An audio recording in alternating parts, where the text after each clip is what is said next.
기도하시겠습니다. 은혜로우신 아버지, 저희들을 이 진리를 아는 백성으로 불러주시고 하나님의 말씀을 사랑하는 자녀로 삼아주셔서 그 크신 은혜를 감사합니다. 또 이번에 신약성경 27권을 차례차례 공부할 수 있는 기회도 주셔서 감사합니다. 오늘은 바울이 쓴 첫 번째 책인 서신인 로마서를 공부하겠습니다.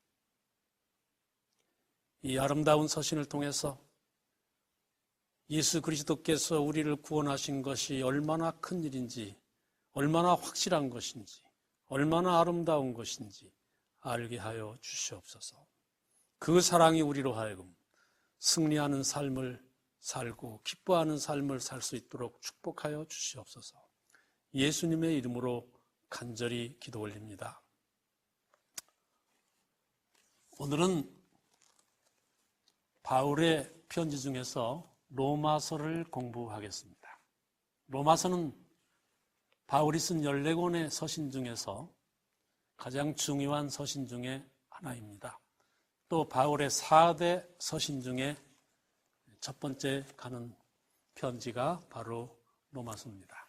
로마서는 바울이 지금까지 가보지 않았던, 방문하지 못했던 교회, 그 당시 세계의 중심 로마에 세워진 그리스도 교회에게 보내는 중요한 편지입니다. 먼저 우리 로마서의 주제되는 성경절을 한번 같이 읽어보시겠습니다. 로마서 1장 16절과 17절입니다. 내가 복음을 부끄러워하지 아니하노니 이 복음은 모든 믿는 자에게 구원을 주시는 하나님의 능력이 됨이라. 먼저는 유대인에게요, 그리고 헬라인에게로다. 17절, 복음에는 하나님의 의가 나타나서 믿음에 이르게 하나니 기록된 바 오직 의인은 믿음으로 말미암아 살리라 함과 같으니라. 바울은 로마서를 로마 교회에 보내는 이 편지를 고린도에서 3차 전도여행 때 3개월 머물면서 썼습니다. 로마서보다 먼저 쓴 편지가 바로 갈라디아서입니다. 갈라디아 교회들에게 큰 이 믿음으로 말미암아 구원받는 것에 큰 문제가 생겼기 때문에 그 문제를 해결하기 위해서 갈라디아서를 써보내고, 그리고 한 번도 가보지는 못했지만은 이 문제가 분명히 세계의 중심이 되는 로마에 있는 교회에도 이런 문제가 생기고 이런 이단설이 있을 것이다 생각해서 갈라디아서를 좀 더 확대하고 보충해서 써서 보낸 것이 바로 로마서입니다. 우리는 로마서에서 예수 그리스도로 말미암아 하나님의 은혜로 받는 그 구원이 얼마나 확실하고 얼마나 아름다운 것인가를, 그리고 그것을 전파하는 것이 왜 복음인가를 우리가 로마서에서 확실하게 알게 됩니다. 로마서는 지금까지 수많은 사람들의 삶을 변화시켰습니다. 일일이 이루 말할 수가 없지만은 말틴 루터의 삶도 변화시키고, 그것 때문에 그 유명한 종교개혁이 일어나게 되었죠. 말틴 루터는 마음에 많은 갈등을 가지고 그 당시 가톨릭 교회가 행하는 것, 면죄부를 판다든지 신부한테 죄를 고백한다든지 성경과 다른 여러 가지 것에 대해서 많은 갈등을 가지고 있다가 어느 날 로마에서 구원받을 사람이 당연히 해야 한다는 빌라도의 계단을 무릎으로 기어 올라가는 고행을 하다가 갑자기 로마서 1장 17절의 말씀을 떠올렸습니다. 의인은 믿음으로 말미암아 살리라. 그때 말틴 루터는 깨달았죠. 내가 구원받는 것은 어떤 착한 행동이나 빌라도의 계단을 올라가는 것 같은 고행이나 예수님처럼 째찌게 맞아보는 것이나 그런 것이 나를 구원하는 것이 아니구나. 내가 구원받는 것은 그것은 하나님의 의고 믿음으로 구원을 받는 것이구나. 그걸 깨닫고 마침내 유명한 종교개혁의 선두주자가 됩니다. 또 로마서를 읽고 삶이 변화된 사람 중에 하나, 우리 감리교회를 창시한 요한 웨슬리, 또 그 중에 한 사람입니다. 요한 웨슬리는 성경에 통달한 사람이고 경건한 사람이었지만 웬일인지 그리스도인의 삶에 활기가 없는 것이 자꾸 느껴지고 기쁨과 감사가 자기 삶에 없는 것처럼 느껴져서 신앙생활이 문제가 있다는 것을 알게 됐어요.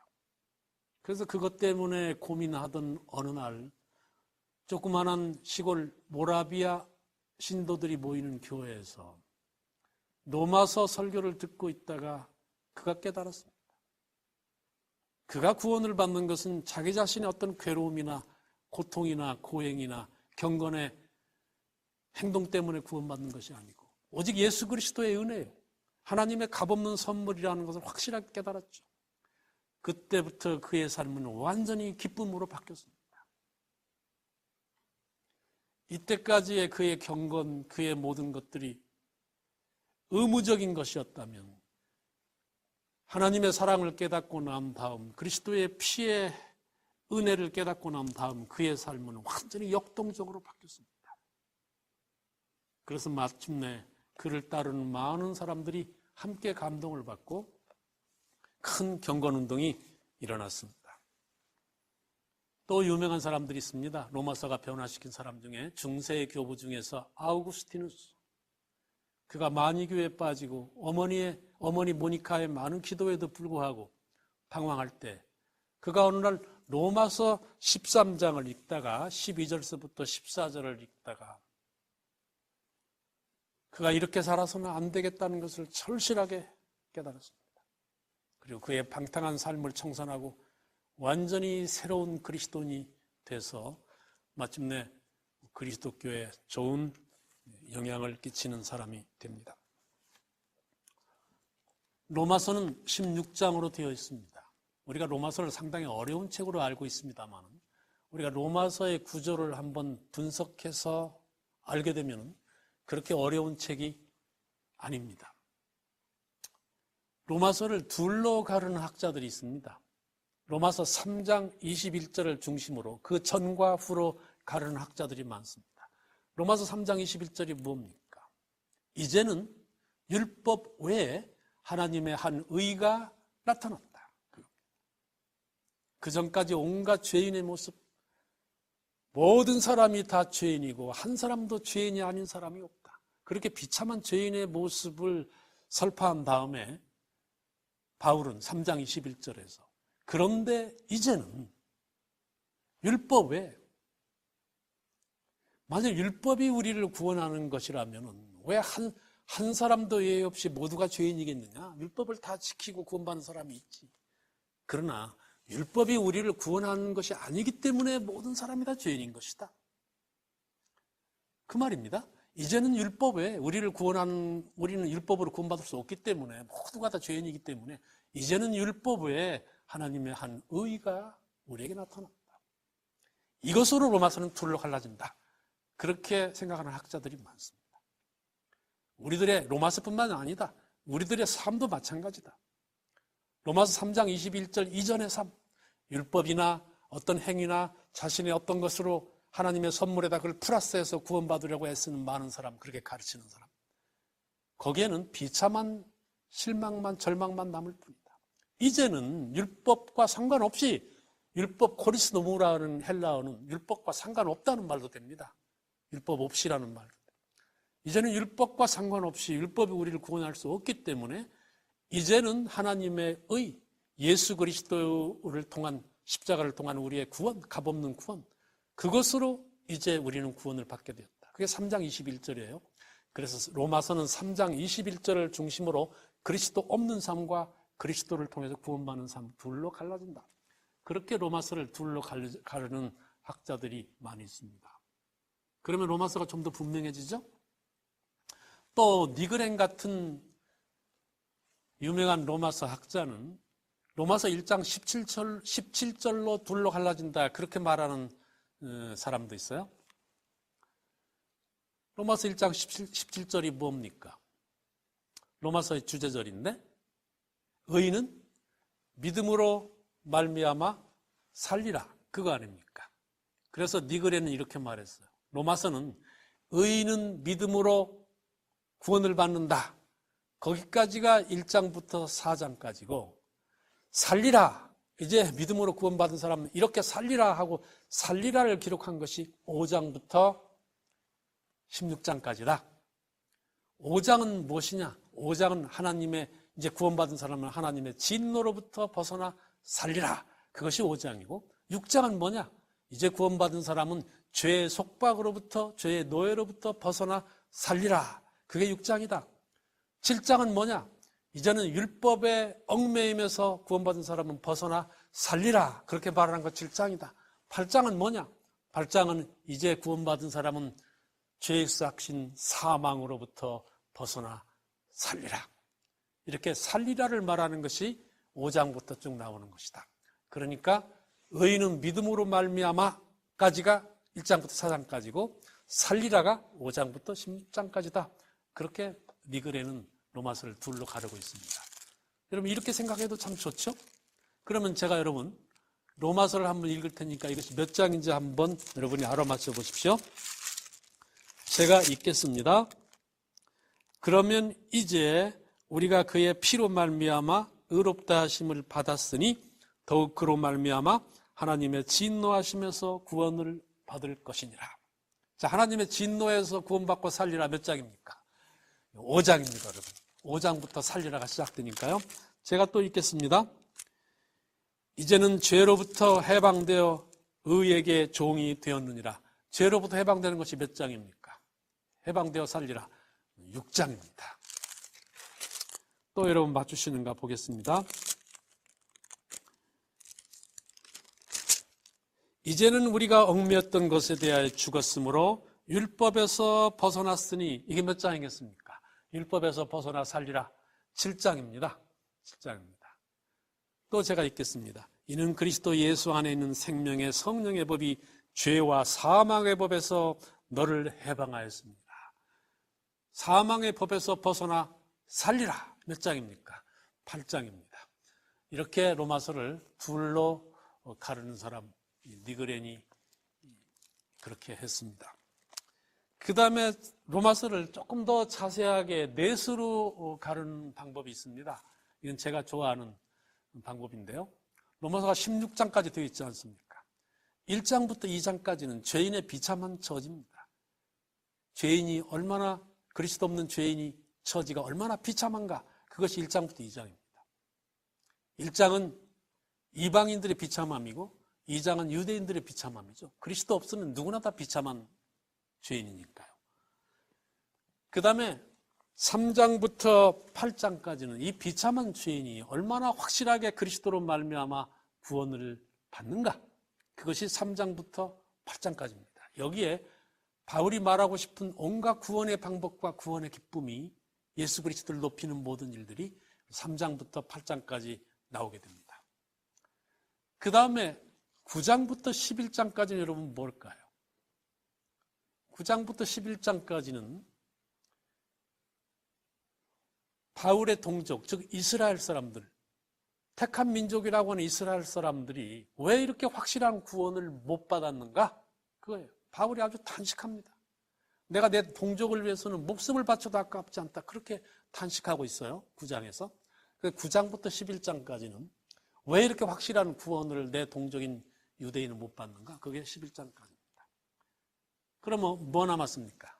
12장부터 16장까지는 이제 구원받은 사람은 이렇게 살아야 된다. 어떻게 살아야 되나? 이렇게 살아야 된다. 그렇게 말하는 것이 12장부터 16장까지입니다. 그래서 또 어떤 학자는 로마서를 둘로 가르는 학자는 또 이렇게 가르기도 해요. 1장부터 11장까지는 교리편이다. 우리가 예수 그리스도로 말미암아 이렇게 구원을 받았다라는 이렇게 구원을 받는다는 교리편이고 12장부터 16장까지는 실천편이다. 이제 구원받은 사람은 이렇게 살아야 된다. 실천적인 삶을 말하는 것이 12장부터다. 이렇게 둘로 가르는 사람도 있습니다. 지금 금방 우리는 넷으로 갈랐습니다. 그러면 여러분 로마서의 내용을 조금 더 이제 잘 알게 되셨죠? 그러면 로마서 1장으로 들어가 보겠습니다. 로마서 1장에서 배울 영적 교훈이 어떤 것인가?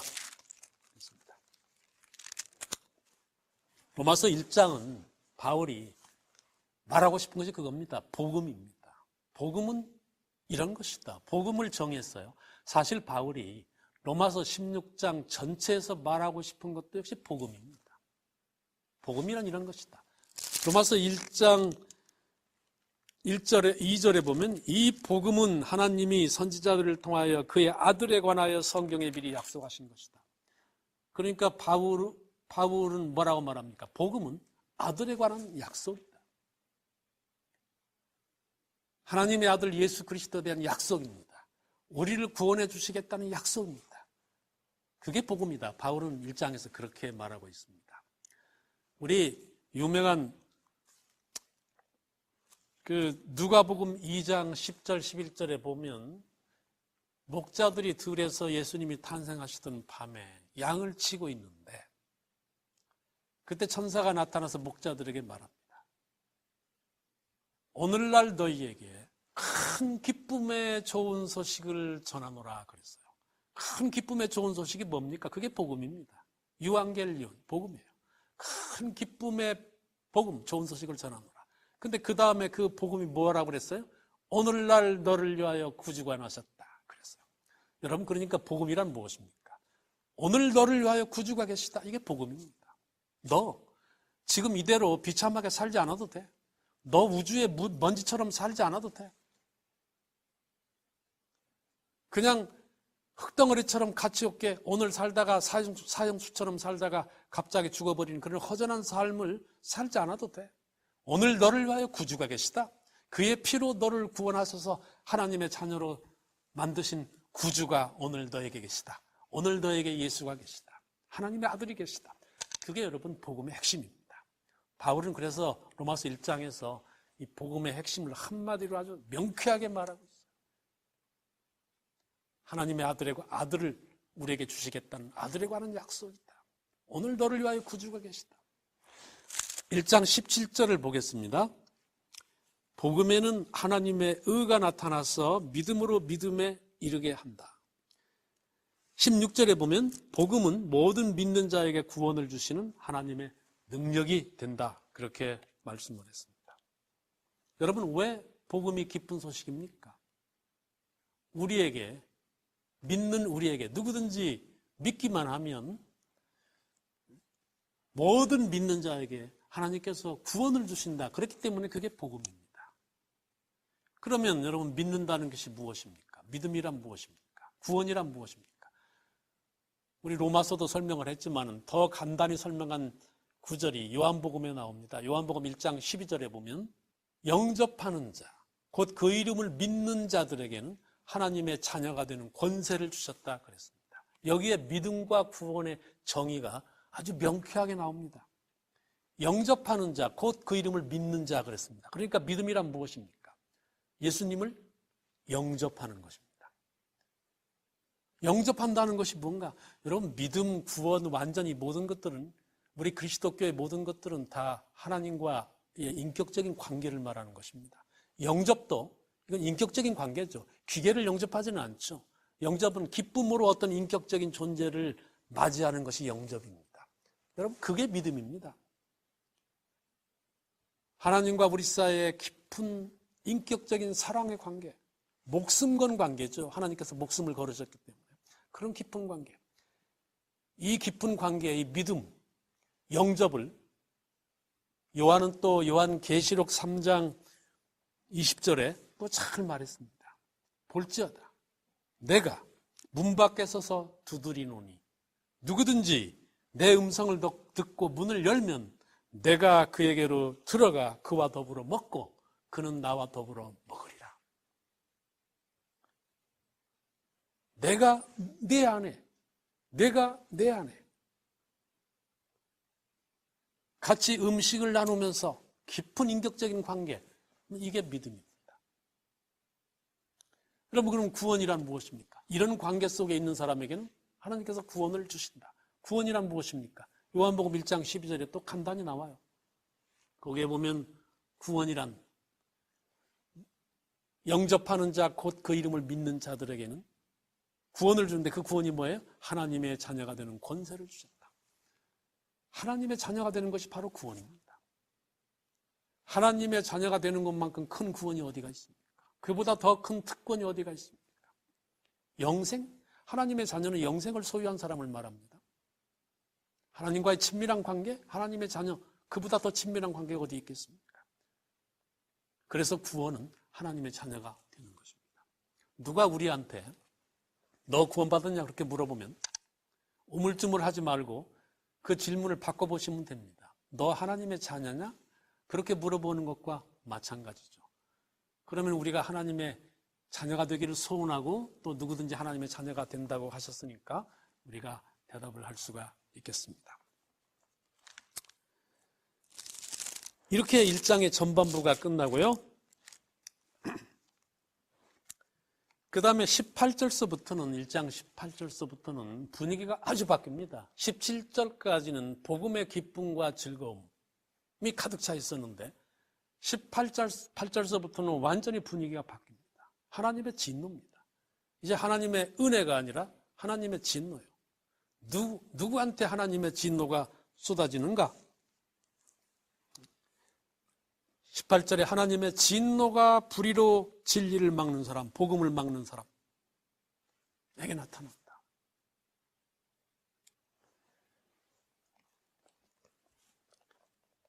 하나님의 아들에 대한 약속, 그 복음을 거절한 사람들에게 하나님의 진노가 나타난다. 그렇게 1장 후반부에서 말씀하고 있습니다. 하나님의 은혜와 구원이 아니라 하나님의 진노. 그렇지 않겠습니까? 아들이 목숨을 걸고 구원한 것이 복음인데 그것을 거절한, 그 값없이 주는 은혜를 거절한 사람들에게 하나님께서 어떤 마음을 가지시겠습니까? 그래서 우리는 이 로마서 1장의 후반부에 의하면 하나님의 은혜, 즉 복음 안에 살든지 아니면 하나님의 진노 안에 살든지 둘 중에 하나입니다. 여러분. 오늘 여러분은 어느 쪽을 선택하시겠습니까? 복음을 거절하는 사람에게는 진노가 있을 뿐입니다. 가끔 젊은 대학생들이 저에게 말해요. 목사님, 저는 아무래도 신앙을 갖는데 취미가 없는 것 같습니다. 그렇게 말해요. 그때마다 제가 말해줍니다. 신앙을 갖는다는 것은 취미의 문제가 아니다. 그건 죽느냐 사느냐가 달린 문제다. 너 죽을래? 살래? 지금 결정해라. 제가 늘 그렇게 말합니다. 여러분, 그래서 이건 엄숙한 것입니다. 우리가 하나님 믿고 사는 것과 하나님을 거절하는 것은 단순히 취미의 문제나 혹은 시간의 문제나 뭐 그런 문제가 아닙니다. 이건 죽고 사는 문제입니다. 영생이냐 멸망이냐가 달린 문제죠. 그런데 사람들은 보통 하나님의 진노라는 말을 싫어합니다. 왜 로마서 1장에서 그렇게 아름다운 복음이 나오다가 갑자기 진노가 나올까? 싫어합니다. 그러나 여러분, 하나님의 진노는 사랑입니다. 사랑이 없으면 진노도 없죠. 지금 우리에게 있는 복음을 거절하는 사람에게 오는 하나님의 진노는 그래도 자비가 섞인 진노입니다. 회개하기를 간절히 바라면서 호소하면서 하는 진노입니다. 그렇지만 여러분, 이 호소가 끝나고 마지막 재림 때, 마지막 심판 때는 자비가 섞이지 않는 하나님의 진노가 이 땅에 임할 것입니다. 여러분, 그날 우리는 어디에 있겠습니까? 이것이 로마서 1장이 우리에게 주는 엄숙한 기별 중에 하나입니다. 로마서 2장으로 들어가 봅시다. 로마서 2장에서 배울 교훈도 많습니다. 로마서 2장은 심판이 이 복음을 거절하는 사람에게는 하나님의 진노가 있고 마침내는 심판이 있다. 그것을 말하는 것이 로마서 2장인데요. 유대인들은 자기들은 택한 백성이기 때문에 늘 심판이 없다고 생각했습니다. 그러나 로마서 2장에는 이방인이든 유대인이든 누구에게든지 심판이 있다. 그렇게 말씀을 하십니다.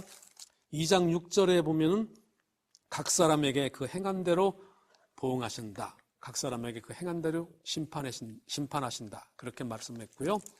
11절에 보면은 하나님께서 외모로 사람을 취하지 않는다.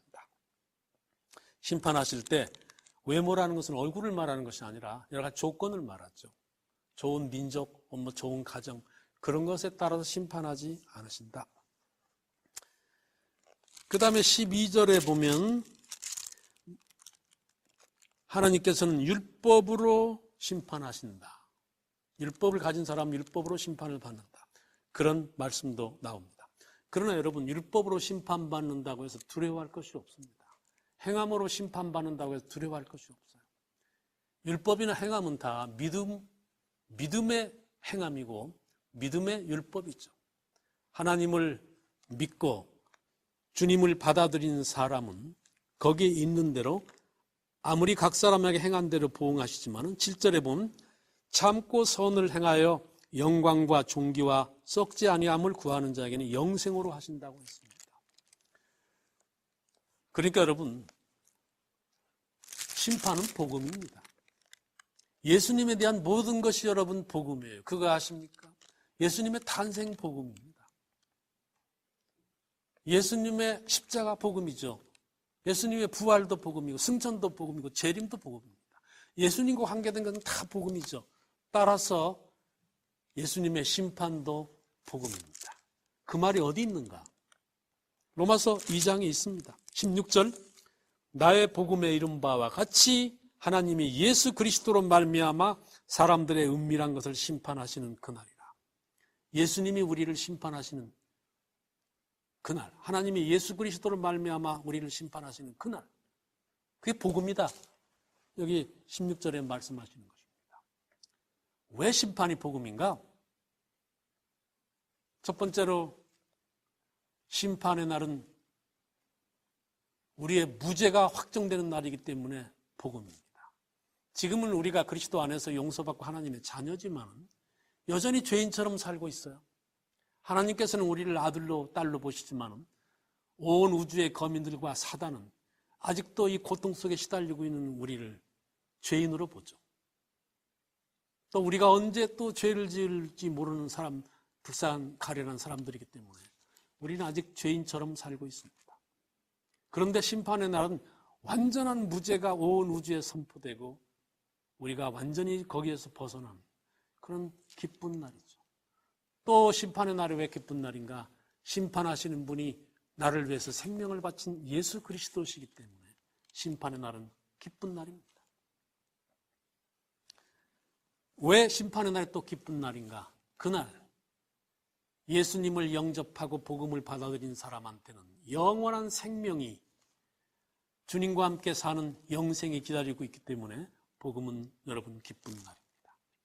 우리 찬미가 157장에 기쁜 날, 그 기쁜 날 찬미가 있죠? 기쁜 날, 그 기쁜 날, 주 예수 속히 없어서, 주 예수 없어서. 여러분, 주님께서 오시는 날, 그날은 기쁜 날입니다. 심판의 날은 복음입니다. 그것이 로마서 2장이 우리에게 가르쳐 주시고 싶은 이야기입니다. 로마서 3장으로 가보겠습니다. 로마서 3장 1절에서부터 20절까지는 우리 모두가 다 죄인이라고 말합니다. 9절 보시죠. 유대인이나 헬라인이나 다 죄 아래 있다고 우리가 이미 선언했다. 10절에 기록된 바 의인은 없나니 하나도 없다. 23절에 모든 사람이 죄를 범하였음에 하나님의 영광에 이르지 못했다. 이렇게 죄의 보편성과 죄의 무서움이 로마서 3장 1절서부터 20절 전반부에 잘 나타나 있습니다. 어떻게 그렇게 우리가 죄인이 되었나? 불공평하지 않은가? 아담과 하와가 죄를 지었는데 왜 그 후손이 다 죄인이 되었나? 죄인이 된다는 것은 창조주가 피조물이 창조주를 떠난 것이기 때문에 완전히 존재가 바뀌는 것입니다. 노예는요, 그 부모가 노예이면 그 자녀들도 동시에 노예입니다. 어떤 잘못도 저지르지 않아도 노예. 그것이 존재의 무서움이죠. 그래서 우리 모두가 다 똑같이 다 죄인이 된 것입니다. 그건 너무나 불공평하지 않느냐? 그렇지 않습니다. 거기서 벗어날 길이 없어야 불공평하지. 하나님께서 즉각 믿는 자에게 구원을 주시겠다고 약속하셨기 때문에 그건 불공평이 아닙니다. 이렇게 무서운 죄의 굴레 속에 우리 죄인이 살고 있지만은 3장 21절서부터 이렇게 비참한 죄인에게 율법이 아니라 하나님의 의, 하나님의 용서, 예수 그리스도 하나님의 아들로 말미암아 하나님의 은혜로 우리에게 값없이 구원을 주셨다. 그것이 3장 21절서부터 나타나는 구원의 위대함입니다. 예수 그리스도 안에 있는 구속으로 말미암아 하나님의 은혜로 값없이 의롭다 하심을 얻은 자 되었느니라. 3장 24절. 구속이란 무엇입니까? 살속자입니다. 값으로 사서 구원했다는 말입니다. 그리스도의 피로 우리를 사서 구원하신 것입니다. 그러니까 여러분, 우리의 구원은 절대로 값싼 것이 아닙니다. 어떤 사람들은 믿기만 하면 구원받는다는 것은 너무나 값싼 것이다. 여러분, 전혀 그렇지 않습니다. 우리를 그렇게 구원하시기 위해서 하나님의 아들의 피가, 생명이 바쳐졌습니다. 너무나도 비싼 것이죠. 값비싼 것이죠. 우리들의 구원은 엄청난 것이죠. 그런 대가를 치르셨습니다. 그러니까 여러분, 저는 구원에 대해서 시비를 거는 사람들을 싫어합니다. 부모가 자식을 구원하겠다는데 무슨 이론이 그렇게 많습니까? 우리 역사에 보면 청나라가 우리나라에 쳐들어와서 60만 명을 노예로 잡아갔어요. 그때 우리나라 인구가 얼마 안 됐기 때문에 60만 명을 잡아갔다 하는 것은 각 집에 안 잡혀간 사람들이 거의 없다는 것을 의미합니다. 청나라가 아예 노예가 필요해서 의도적으로 전쟁을 일으켜서 60만 명을 노예로 끌고 갔어요. 그래가지고 상으로 각 귀족들에게 나누어지고 남는 워낙 많이 잡아갔기 때문에 남는 노예들을 60만 명 중에서 그 중에서 상당수는 죽었습니다. 가는 길에 얼어 죽기도 하고 병들어 죽기도 하고. 그래도 많이 남으니까 대규모로 노예 시장에 다 팔았어요. 그래서 중국 심양 같은 데는 조선인 노예를 위한 큰 시장이 벌어졌습니다.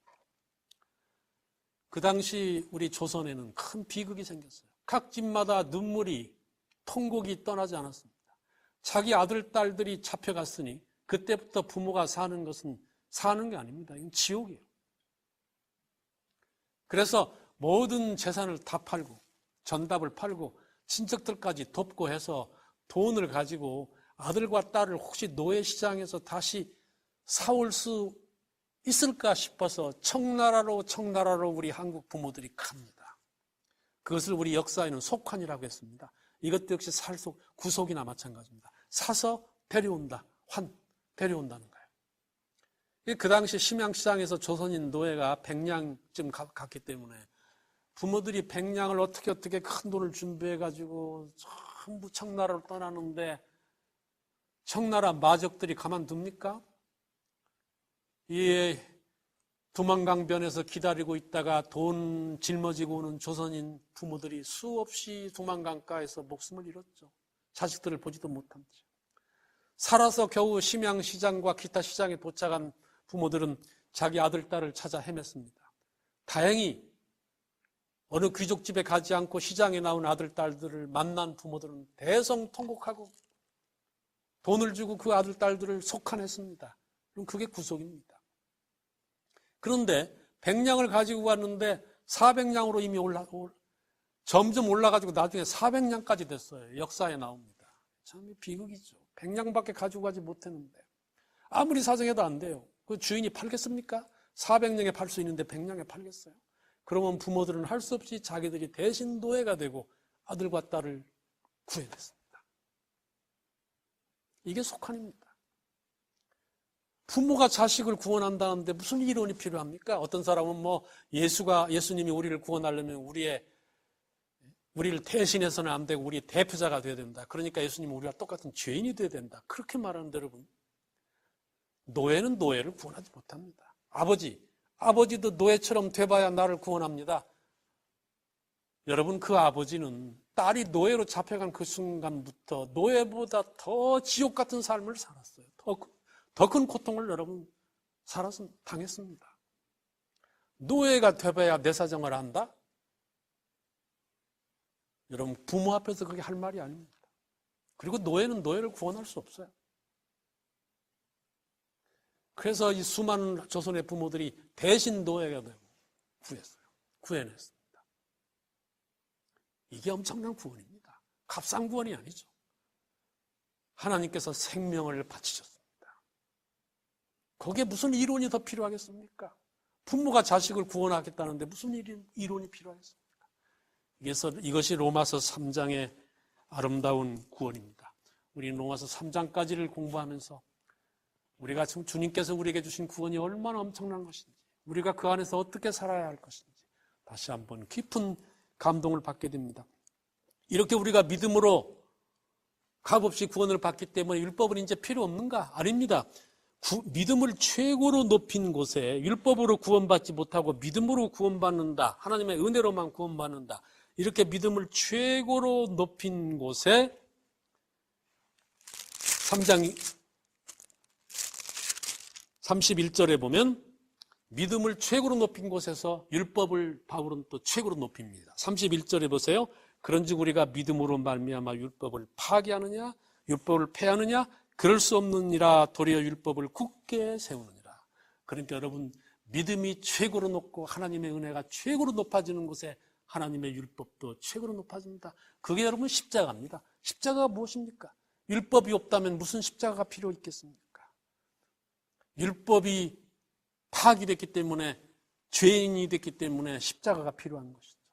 거기에 믿음이 최고로 높아지는 것도 십자가입니다. 은혜가 최고로 높아지는 것도 십자가입니다. 율법이 최고로 높아지는 것도 십자가입니다. 우리는 그래서 우리는 이제 믿음으로 구원을 받기 때문에 율법이 필요 없다, 그렇게 말하는 사람들이 아닙니다. 하나님의 은혜가 최고로 아름다운 곳에 율법도 최고로 아름답게, 그래서 우리가 순종하면서 하나님의 자녀로 사는 것입니다. 그런 아름다운 재림교인 되시기를 간절히 바랍니다.